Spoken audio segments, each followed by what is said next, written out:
Assalamualaikum warahmatullahi wabarakatuh. Yang terhormat Ibu Junjung Nur Yanti, MPD, dan Ibu Rahmawati, SPD, MPD, selaku dosen pengampu mata kuliah Dasar-Dasar Manajemen Pendidikan. Di sini, kami dari kelompok 1 ingin mempresentasikan hasil diskusi kami tentang fungsi perencanaan. Di sini saya akan memperkenalkan anggota kelompok saya. Yang pertama yakni Ainil Laili Curing Salsabila. Yang kedua, Dia Fitrianingsih. Yang ketiga, Erielia Rahmatul Hidayanti. Pengertian perencanaan. Pengertian perencanaan secara umum. Pengertian perencanaan secara umum adalah suatu proses menentukan hal-hal yang ingin dicapai, tujuan di masa depan, serta menentukan berbagai tahapan yang diperlukan untuk mencapai tujuan tersebut.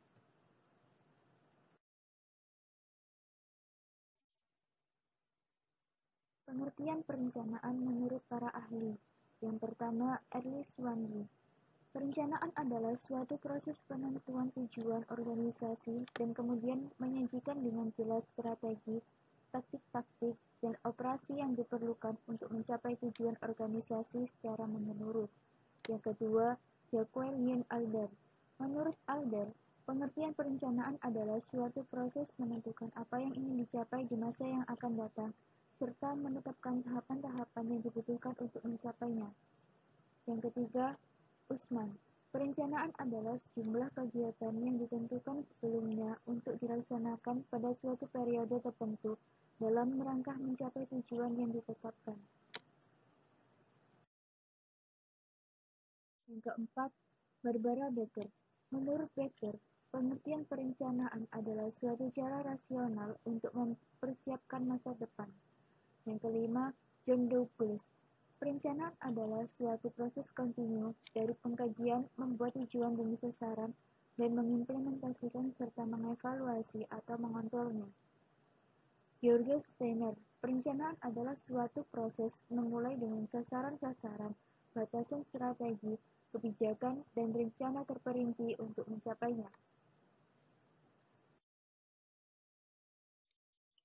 John O'Donnell, 1976.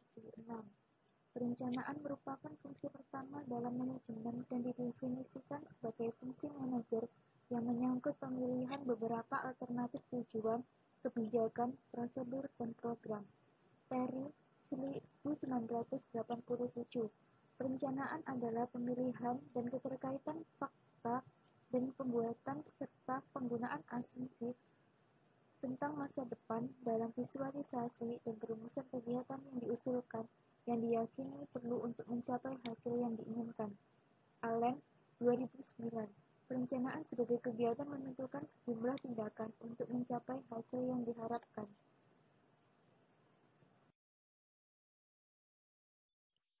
Kesimpulan pengertian perencanaan. Dari penjelasan mengenai pengertian perencanaan di atas dapat disimpulkan bahwa definisi perencanaan adalah suatu proses untuk menentukan tujuan atau langkah-langkah yang akan digunakan di masa depan.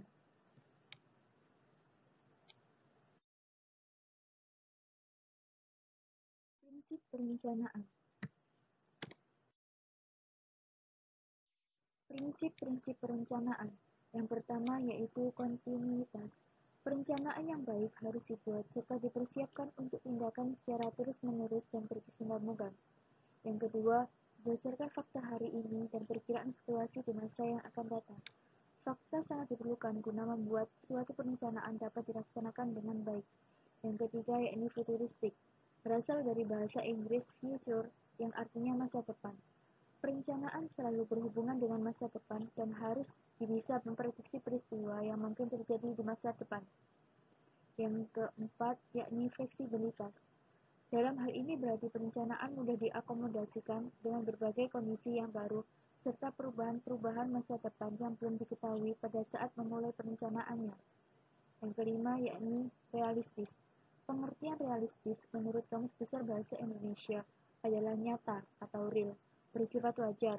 Oleh karena itu, Suatu perencanaan harus realistis dalam mencapai target yang ingin dicapai. Ya.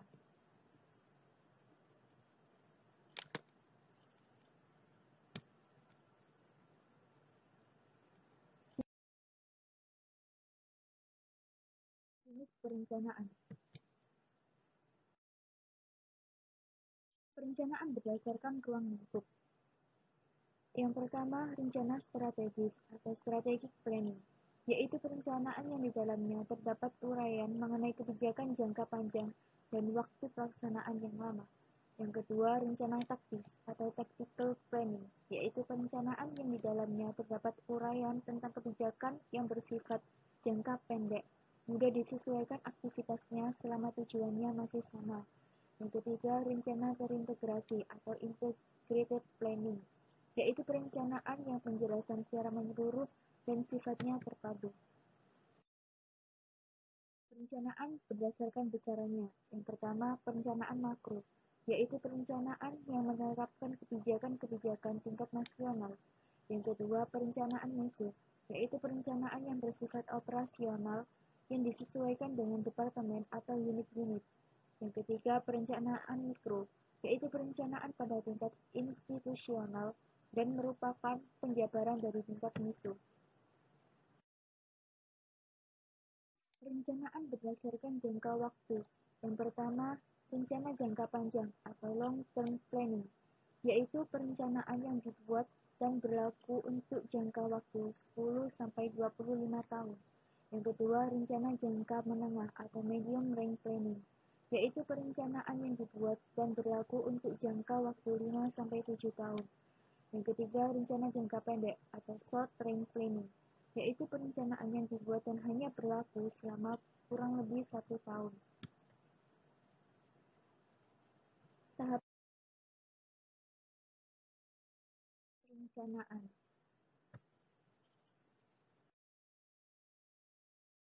Tahapan perencanaan yang pertama yaitu merumuskan dan menetapkan tujuan atau permasalahan yang akan dipecahkan.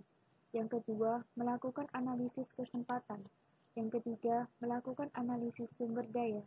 Yang keempat, identifikasi dan pengembangan alternatif. Yang kelima, implementasi strategis. Dan yang keenam, pelaksanaan keputusan. Saya Ayuni Lailia Hurin Salsabila akan menjelaskan materi tentang kriteria perencanaan yang baik. Kriteria perencanaan yang baik. Suatu perencanaan yang baik harus bisa menjawab pertanyaan mendasar yang biasa disebut dengan 5W+1H. Yang pertama yaitu what atau apa, menjelaskan tentang apa tindakan yang harus dikerjakan dan apa yang menjadi tujuan sebuah perencanaan. Yang kedua yaitu why atau kenapa, menjelaskan tentang mengapa tindakan tersebut harus dilakukan dan mengapa tujuan tersebut harus dicapai. Yang ketiga yaitu where atau di mana, menjelaskan tentang di mana tindakan tersebut harus dilaksanakan. Yang keempat yaitu when atau kapan, menjelaskan tentang kapan tindakan tersebut akan dilaksanakan dan diakhiri. Yang kelima yaitu who atau siapa, menjelaskan tentang siapa yang akan melaksanakan program tersebut dan mengapa harus orang tersebut yang melaksanakan dan bukan orang lain. Yang keenam yaitu how atau bagaimana, menjelaskan tentang bagaimana tindakan atau program yang direncanakan tersebut akan dijalankan.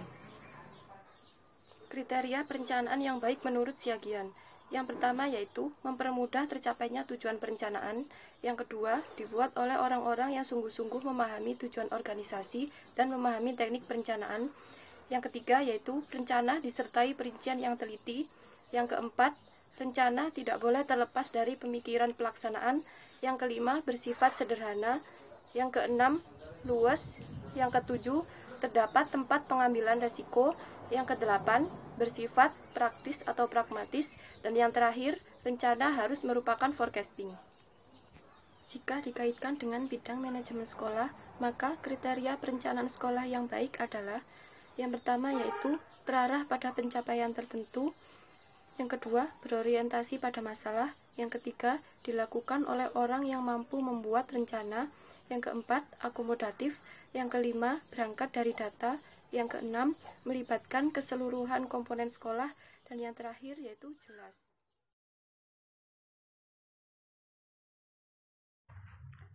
Saya Erilia Rohmatul Hidayanti akan menjelaskan bagian aplikasi perencanaan pendidikan. Sebelum itu, saya akan menjelaskan pengertian perencanaan pendidikan secara umum. Perencanaan pendidikan secara umum dapat diartikan sebagai proses menyusun strategi pendidikan di masa depan dengan memperhatikan kuantitas dan juga kualitas yang baik agar menghasilkan generasi muda yang berkualitas, kreatif, inovatif, dan dapat bersaing dalam dunia industri. Pengertian perencanaan pendidikan menurut beberapa ahli. Yang pertama, menurut Garuj, perencanaan pendidikan ialah proses mempersiapkan kegiatan masa depan dalam bidang pembangunan pendidikan.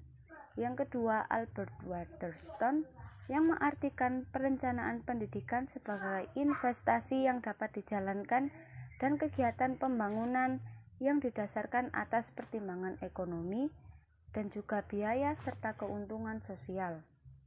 Yang ketiga, menurut Yusuf Enoh, yang mengartikan perencanaan pendidikan sebagai proses penyusunan kebijaksanaan yang akan dilaksanakan dalam rangka pencapaian tujuan pembangunan pendidikan nasional dengan mempertimbangkan kenyataan yang ada di bidang sosial ekonomi, sosial budaya, dan juga kebutuhan pembangunan serta pendidikan nasional. Di dalam perencanaan pendidikan, aspek yang perlu diperhatikan diantaranya ekonomi, sosial budaya, pembangunan berkelanjutan, dan juga prioritas utama. Hal-hal yang harus diperhatikan dalam menyusun suatu perencanaan pendidikan menurut Pankhard dan Troll diantaranya yang pertama, menganalisis kebijakan yang ada mengenai sistem pendidikan. Yang kedua, mengevaluasi alternatif kebijakan terkait dengan masalah pendidikan yang ada. Yang ketiga, mencermati masalah terkait dengan pendidikan yang perlu diidentifikasi, dianalisis, dan direncanakan pemecahan masalahnya. Yang keempat, mengevaluasi kelebihan dan kekurangan dari sistem pendidikan yang ada. Dan yang kelima, melaksanakan kajian terhadap sistem pendidikan yang ada. Di dalam perencanaan pendidikan terdapat beberapa pendekatan yang dapat dilakukan. Yang pertama yaitu pendekatan kebutuhan sosial, yang kedua pendekatan ketenagakerjaan, yang ketiga pendekatan untung rugi dalam pendidikan, yang keempat pendekatan keefektifan biaya. Adapun bentuk aplikasi dari perencanaan pendidikan yang dapat dilakukan diantaranya yang pertama, program wajib belajar 12 tahun pada jenjang SD, SMP, dan juga SMA. Yang kedua, adanya Kartu Indonesia Pintar atau KIP bagi siswa yang kurang mampu yang ingin melanjutkan pendidikannya. Dan yang ketiga, adanya sistem pembelajaran daring selama pandemi COVID-19 yang bertujuan untuk menjaga kesehatan para peserta didik dan juga tenaga kependidikan. Sekian materi dari saya. Apabila ada kurangnya, saya mohon maaf dan juga terima kasih.